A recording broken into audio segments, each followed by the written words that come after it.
नमस्कार। Hot seat में आज बात पश्चिमी यूपी की दो सबसे चर्चित सीटों की। पहली सीट है पीलीभीत, जहां से इस बार बीजेपी ने वरुण गांधी की जगह जितिन प्रसाद को मैदान में उतारा है, जिसकी वजह से ये सीट सुर्खियों में है और बीजेपी के लिए एक चुनौती भी। दूसरी सीट है बिजनौर। जाटलैंड के नाम से मशहूर ये सीट गठबंधन में आरएलडी के पास है और चंदन चौहान मैदान में उतरे हुए हैं। दोनों सीटों पर पहले चरण में 19 अप्रैल को चुनाव होना है। क्या है पीलीभीत और बिजनौर की जनता के मिजाज और उनके मन में, आपको अभी हम दिखाने वाले हैं।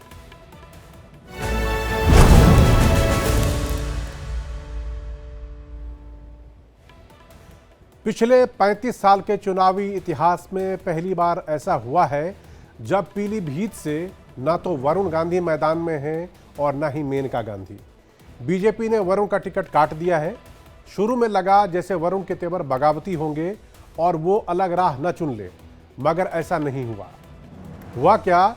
तो समाजवादी पार्टी और कांग्रेस के ऑफर से लेकर अपनी तरफ से एक इमोशनल लेटर लिखने के बाद वरुण के नाराजगी के सुर मध्यम पड़ गए। अब जब वरुण मेनका यहां नहीं है तो जितिन प्रसाद के सामने अपने दम पर बड़ी जीत दर्ज करने की बड़ी चुनौती है। पार्टी के लिए भी ये प्रतिष्ठा का विषय बना हुआ है ये सीट, और पहली बार इस सीट से पीएम मोदी और अमित शाह चुनावी रैली करने जा रहे हैं। उससे पहले यूपी के सीएम योगी आदित्यनाथ आज पीलीभीत में थे, उन्होंने रैली की। महागठबंधन की तरफ से समाजवादी पार्टी ने भगवत शरण गंगवार को उतारा है, जो 5 बार विधायक रह चुके हैं। दूसरी तरफ बीएसपी ने मुस्लिम चेहरे अनीस अहमद खान पर दांव खेला है।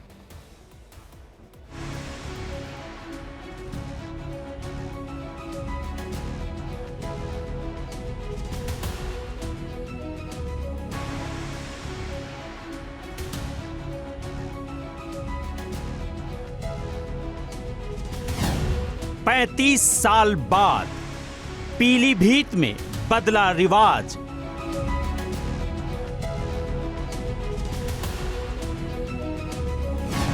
न वरुण न मेनका, अब की बार क्या होगा?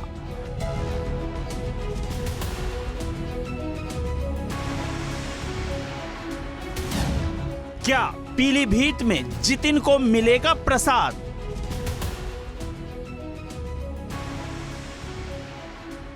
आगे वरुण जी क्या करेंगे पॉलिटिक्स में? आप उनसे पूछिए, इलेक्शन के बाद देखते हैं, लंबा समय है। मैं बीजेपी में हूँ और मैं बहुत खुश हूँ कि मैं बीजेपी में हूँ। पीलीभीत सीट का मतलब है मेनका गांधी। नेपाल की सरहद से लगा ये राजनीति का वो किला है जिसे मेनका और वरुण गांधी ने अपनी कर्मभूमि बनाया। लेकिन 1989 के बाद पहली बार यहाँ से न तो वरुण गांधी मैदान में हैं और न ही मेनका। बीजेपी ने वरुण गांधी का टिकट काटा तो ये सीट चुनावी समर में सियासत के सेंटर में आ गई।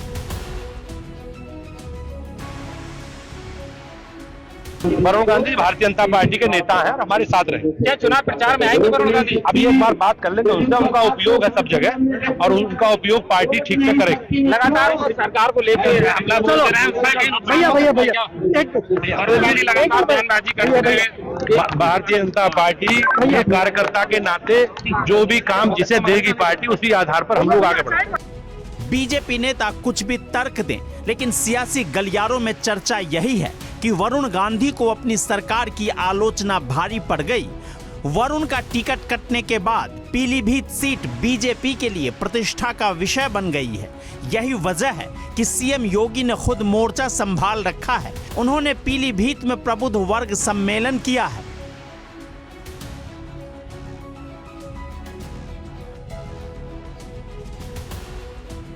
एक तरफ यहाँ टाइगर की हुंकार होती है और दूसरी तरफ बांसुरी की मधुर तान भी यहाँ सुनने को मिलती है। और इसीलिए जब पीलीभीत की बात आती है तो हम बार बार कहते हैं कि वहां के अन्नदाता किसानों के लिए भी, वहां के युवाओं के लिए भी और वहां के समग्र समाज के विकास के लिए जितना कुछ भी हो पाएगा वह सरकार करेगी। इसमें कोई कोताही नहीं होनी चाहिए। टिकट कटने के बाद कई दिनों तक चर्चाओं का दौर जारी रहा। कयास लगाए गए कि वरुण निर्दलीय चुनाव लड़ सकते हैं, कांग्रेस की तरफ से भी उन्हें खुला ऑफर दे दिया गया। एसपी प्रत्याशी तो वरुण के लिए सीट छोड़ने को तैयार हो गए, लेकिन पीलीभीत की जनता के नाम इमोशनल संदेश भेजकर वरुण ने कयासों पर विराम लगा दिया। हालांकि उनकी चिट्ठी के कई मायने भी निकाले जा रहे हैं। पीलीभीत से इस बार बीजेपी ने कांग्रेस से बीजेपी में आए कद्दावर नेता और यूपी सरकार में मंत्री जितिन प्रसाद को टिकट दिया है, जिनके सामने वरुण गांधी से बड़ी जीत दर्ज करने की मुश्किल चुनौती है। समाजवादी पार्टी ने कुर्मी नेता भगवत शरण गंगवार को उतारा है, जबकि बीएसपी ने अनीस अहमद खान पर दांव खेला है, क्योंकि इस सीट पर मुस्लिम वोटर भी बड़ी संख्या में हैं। पीलीभीत की सीमाएं नेपाल और उत्तराखंड से जुड़ी हुई हैं। लखीमपुर खीरी, शाहजहांपुर और बरेली इसके पड़ोसी जिले हैं। 25 लाख की आबादी वाली सीट पर इस बार क्या होगा, यह सबसे बड़ा सवाल है। कांटे की टक्कर होगी या जितिन प्रसाद आसानी से जीत जाएंगे?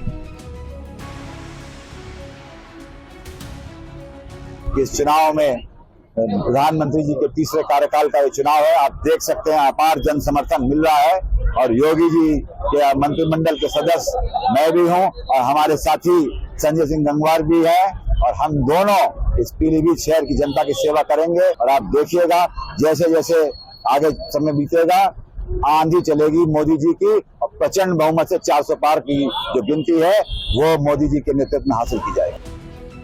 पीलीभीत की जनता की नाराजगी के चलते बीजेपी ने अपनी रणनीति बदल दी है। जब तक इस सीट से वरुण और मेनका ने चुनाव लड़ा है, तब तक पार्टी के किसी दूसरे बड़े नेता को यहां प्रचार करने की जरूरत महसूस नहीं हुई, क्योंकि मां बेटे का यहां वर्चस्व रहा है। लेकिन इस बार बीजेपी ने पीलीभीत सीट पर जितिन प्रसाद को जिताने के लिए पूरी ताकत झोंक दी है। सीएम योगी समेत कई कैबिनेट मंत्री पीलीभीत का दौरा कर चुके हैं। पीएम मोदी और गृह मंत्री अमित शाह के आने का भी कार्यक्रम तय हो गया है।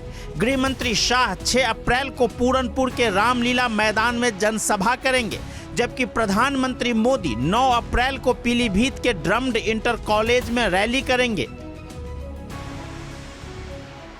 पीएम मोदी पहली बार पीलीभीत में चुनावी रैली को संबोधित कर रहे हैं। 2014 और 2019 के चुनाव में यहां कोई बड़ा नेता नहीं आया था। 2019 में वरुण गांधी ने रिकॉर्ड 2.5 लाख वोटों से जीत दर्ज की थी। उन्हें करीब 60% वोट मिले थे। ऐसे में सवाल यह है कि क्या जितिन प्रसाद पीलीभीत में वरुण जैसा करिश्मा दिखा पाएंगे? वरुण गांधी ने जो चिट्ठी पीलीभीत की जनता के नाम लिखी है, उसमें कहीं भी बीजेपी या जितिन प्रसाद का जिक्र नहीं है। मतलब साफ है कि वो पीलीभीत में शायद ही चुनाव प्रचार करेंगे। टिकट मिलने के बाद पहली बार सुल्तानपुर पहुंची मेनका गांधी से वरुण को लेकर सवाल किया गया, तो सवाल को टालती नजर आई और कहा कि परिवार में बीमारी के चलते वरुण व्यस्त हैं। आगे वरुण जी क्या करेंगे पॉलिटिक्स में? अभी उनसे पूछिए बेटे। आप मानता है उनकी, फिर भी आप उनसे पूछिए। इलेक्शन के बाद देखते हैं, लंबा समय है। मैम, वरुण जी का टिकट कटने के बाद कांग्रेस नेताओं की एक राय आ रही है कि गांधी परिवार को एक हो जाना चाहिए। इस पर क्या कहेंगे? मैं इस पर टिप्पणी करूंगी नहीं बेटा। मैम, जैसे अमेठी रायबरेली में आप लोग इस पर हम लोग ये विषयों को छोड़ दें। मैं बीजेपी में हूँ और मैं बहुत खुश हूँ कि मैं बीजेपी में हूँ। वरुण और मेनका ने पीलीभीत और सुल्तानपुर में बीजेपी को लगातार मजबूत किया है, लेकिन पिछले कुछ सालों से वरुण लगातार किसान, गरीब, मजदूर, स्वास्थ्य सेवाओं और बेरोजगारी के मुद्दे पर अपनी ही सरकार को घेर रहे थे, जिसके बाद पहले से ही कयास लगाए जा रहे थे कि उनका टिकट कट सकता है। हालांकि पार्टी नेता कह रहे हैं कि संगठन उन्हें नई जिम्मेदारी देगा। संजय गांधी के निधन के बाद मेनका गांधी ने पीलीभीत को अपनी कर्मभूमि बनाई थी। 1989 में मेनका जनता दल के टिकट पर पीलीभीत से चुनाव जीती थी। हालांकि 1991 में वो हार गईं, लेकिन 1996 में उन्हें फिर जीत मिली और इसके बाद उन्होंने पीछे मुड़कर नहीं देखा। 1998 और 1999 में मेनका ने निर्दलीय प्रत्याशी के रूप में पीलीभीत में जीत दर्ज करके दिखा दिया कि पीलीभीत का मतलब मेनका गांधी है। 2004 में उन्होंने बीजेपी के टिकट पर जीत दर्ज की। 2009 में बीजेपी ने मेनका को सुल्तानपुर से टिकट दिया और पीलीभीत से वरुण गांधी की सियासी पारी का आगाज हुआ। वरुण ने पीलीभीत की जनता के लिए जमीनी स्तर पर काम किया। यही वजह है कि आज भी लोगों की जुबान पर वरुण का नाम है। लेकिन इस बार चुनावी रण में वरुण नहीं है। अब देखना यह है कि 19 अप्रैल को पीलीभीत की जनता क्या फैसला करती है। Bureau report, India daily live.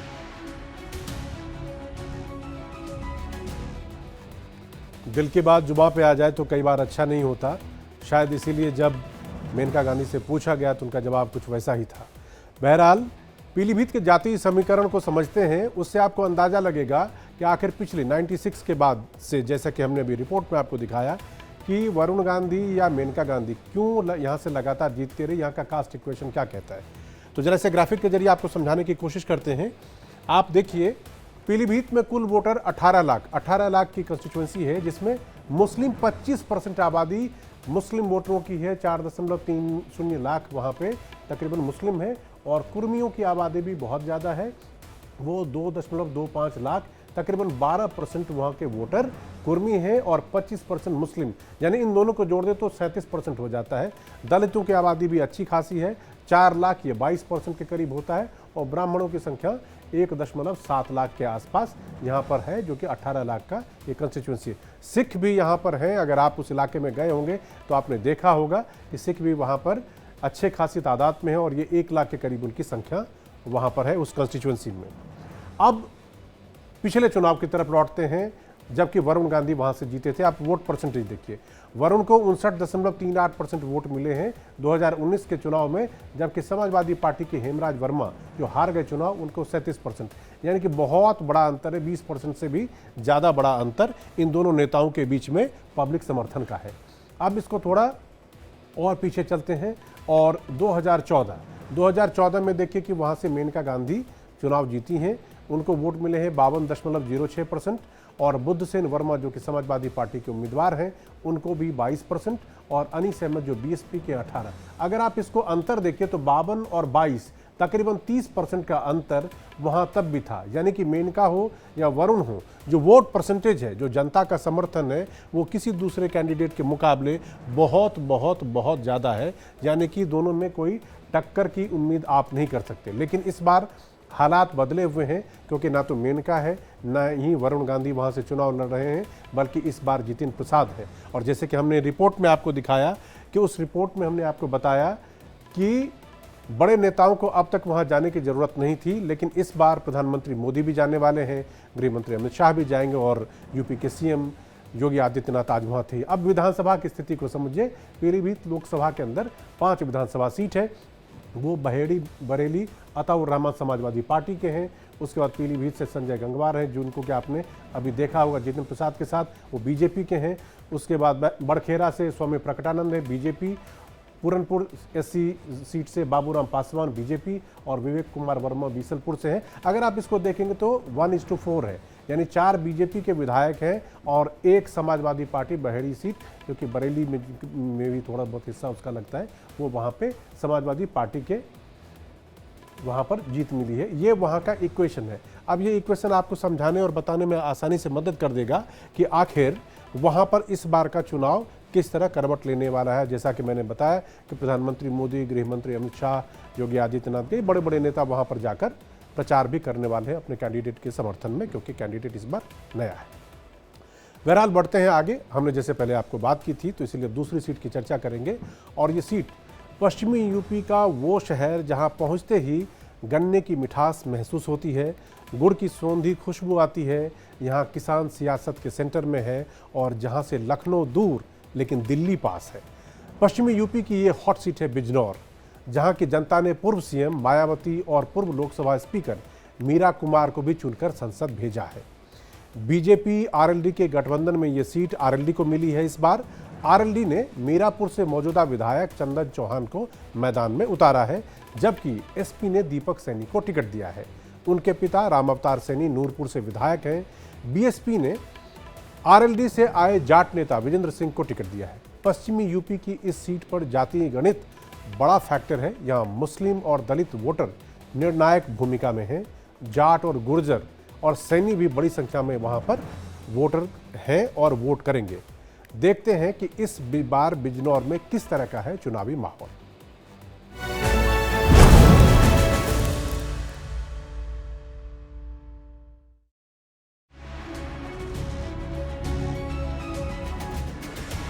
Bijnor पश्चिमी उत्तर प्रदेश की वो सीट है जहां से पूर्व केंद्रीय मंत्री रामविलास पासवान और बॉलीवुड एक्ट्रेस जयप्रदा भी हाथ आजमा चुकी हैं। महात्मा विदुर की धरती के नाम से चर्चित बिजनौर की अपनी एक सियासी पहचान है। 2019 में बीएसपी ने इस सीट पर बीजेपी को जोर का झटका दिया था, लेकिन इस बार बीजेपी और आरएलडी के बीच गठबंधन के बाद यहां गणित बदल चुका है।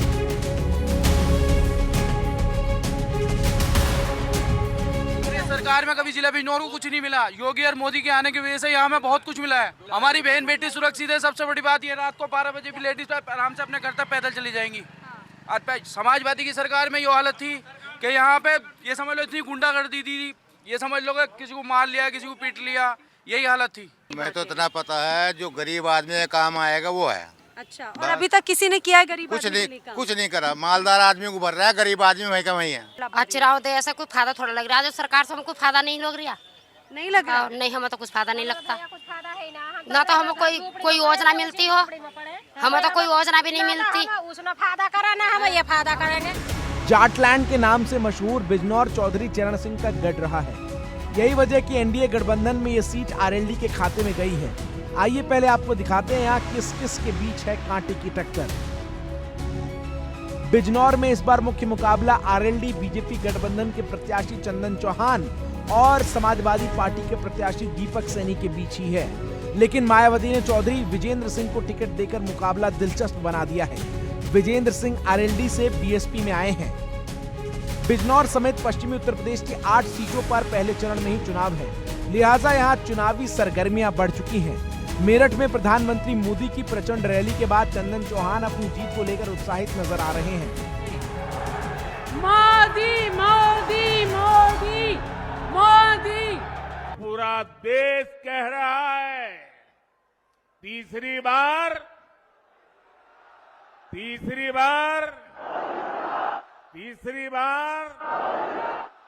4 जून।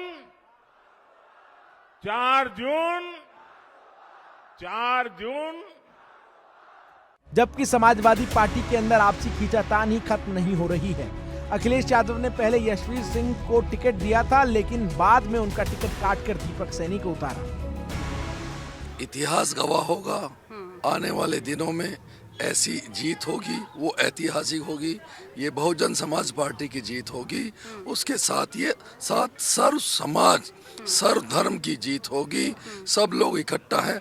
आप देखो, हिंदू, मुस्लिम, दलित, पिछड़े सब मिले हुए हैं। लोग समझ चुके हैं कि अब बंटवारे की राजनीति ज्यादा दिन नहीं चलेगी। अब इस समय सर्व समाज की, सर्व धर्म की स्थापना होगी। बिजनौर सीट पर अखिलेश यादव ने पीडीए यानी पिछड़ा, दलित और अल्पसंख्यक राजनीति की अग्नि परीक्षा है, क्योंकि यहाँ दलित और मुस्लिम वोटर निर्णायक भूमिका में हैं।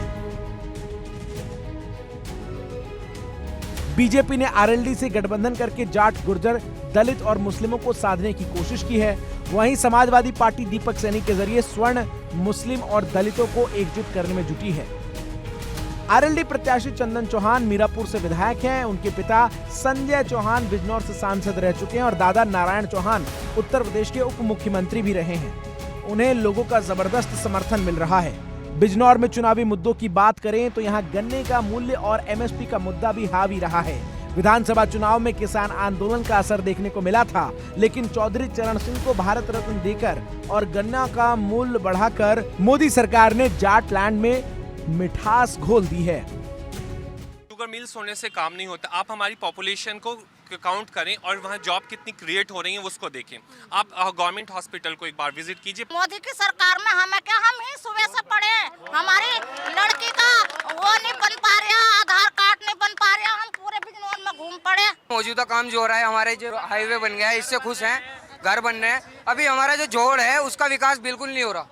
इतना इतना पानी है, यहाँ मंदिर भी है, मस्जिद भी है, सब लेडीज जो हैं, लड़की लोग सब कॉलेज जाती हैं, लड़की कॉलेज जाने में भी दिक्कत है। यहाँ मंदिर पूजा करने जाते हैं वो लेडीज भी दिक्कत में है। पानी इतना इतना बड़ा है, गंदगी हो रही है, कहाँ से जाएंगे। बिजनौर के जातीय समीकरण की बात करें तो यहाँ करीब 17 लाख लोग हैं।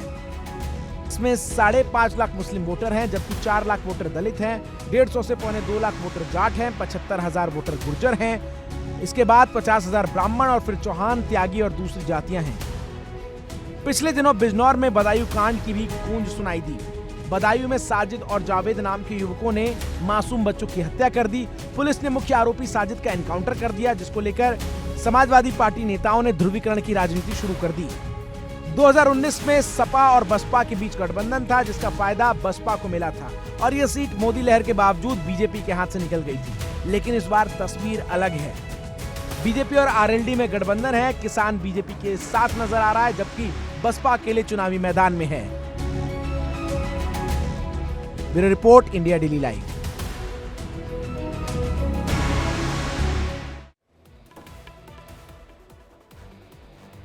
तो बिजनौर का सियासी गणित आपने देख लिया। अब मैं आपको वोटरों और इनकी संख्या के बारे में बताऊंगा, तो समझाऊंगा कि इस बार वोटर किस तरह से और किसको वोट करेंगे तो किसको फायदा होने वाला है, क्योंकि पिछली बार के उम्मीदवार इस बार बदले जा चुके हैं। ये उत्तराखंड बॉर्डर से लगा हुआ यूपी का जिला है बिजनौर, और कृषि आधारित जिला है, शुगरलैंड के नाम से मशहूर है, जैसा कि हमने पहले भी आपको बताया था। राजनीति में गन्ना किसानों का यहाँ पर दबदबा है, वो बहुत कुछ तय करते हैं। मुस्लिम दलित वोटर तय करते हैं कि हार जीत, क्योंकि वो मेजॉरिटी में यहाँ पर है। अभी हम आपको डेटा दिखाएंगे। और आरएलडी से गठबंधन के बाद बीजेपी बहुत मजबूत है, क्योंकि यहाँ पर जाट वोटर्स और किसानों अच्छे खासी संख्या में है। एसपी और बीएसपी ने साधा जातीय गणित, तो उसके अकॉर्डिंगली उनको क्या कुछ मिलने वाला है वो भी आपको अभी समझ में आ जाएगा। अब देखिए वोटरों को समझिए पहले आप। मुस्लिम वोटर यहाँ पर 5 लाख है। 17 लाख वोटरों वाली ये कॉन्स्टिट्यूएंसी है लोकसभा की, जिसमें से 5 लाख यानी तकरीबन 30% मुस्लिम वोटर है। दलितों की बात करें तो वो 4 लाख है, वो 22% के आसपास होता है। और जाट वोटर्स 1.75 लाख है, वो तकरीबन 10,000 के आसपास है। गुर्जर वोटर 75,000 है और ब्राह्मण 50,000। तो इसको समझने से आपको साफ है कि मुस्लिम और दलित ये दो वोटर जिसके पक्ष में झुकेंगे, उसके लिए जीत कितनी आसान और कितनी मुश्किल होने वाली है। जाट भी एक सिग्निफिकेंट वोटर के तौर पर इस सीट पर है। अब आप इसके पीछे के रिजल्ट को हम दिखाने की कोशिश करते हैं। ये देखिए, ये 2019 के चुनाव के नतीजे हैं। मलूक नागर, जो उस बार पिछली बार जब चुनाव हुए थे तो बीएसपी, एसपी और आरएलडी तीनों का गठबंधन था, उससे वो लड़े थे, बीएसपी के कैंडिडेट थे और 51.2% वोट उन्हें मिला, वो जीते थे। और उनके ठीक पीछे कुंवर भारतेंद्र सिंह थे, जिनको कि 44% वोट मिला, वो बीजेपी के कैंडिडेट थे। और तीसरे नंबर पर नसीमुद्दीन सिद्दीकी, कांग्रेस उस वक्त लड़ते, वोट परसेंटेज 2.36 था। आप मार्जिन देखकर समझ सकते हैं कि जब बीएसपी, एसपी और आरएलडी तीनों ने मिलकर चुनाव लड़ा तो जातीय समीकरण, जातीय गणित के हिसाब से क्या वोटिंग है। लेकिन इस बार अलग अलग है। बहन जी अकेले चुनाव लड़ रही है और आरएलडी समाजवादी पार्टी से अलग होकर बीजेपी के पाले में जा चुकी है, उसके खेमे में। यानी कि पूरा इक्वेशन अगली बार जब हम दिखाएंगे तो वहाँ पर बीएसपी अलग, समाजवादी पार्टी अलग, बीजेपी के साथ यहाँ पर आपको दिखाई देगा आरएलडी। अब ये 2014 के चुनावों के नतीजे हैं। कुंवर भारतेंद्र सिंह उस बार जीते थे, उनको 45.52% वोट मिले थे। और ये शाहनवाज राणा है जो समाजवादी पार्टी के उम्मीदवार थे, नंबर 2 रहे थे, उनको 26.91% वहाँ पर वोट उस बार मिले थे। और मलूक नागर जब उस बार चुनाव हुए थे तो तीसरे नंबर पर थे बीएसपी के कैंडिडेट और 21.70% उनको वोट मिले थे। ये 2014 के चुनाव के नतीजे हैं जो आपके सामने हैं।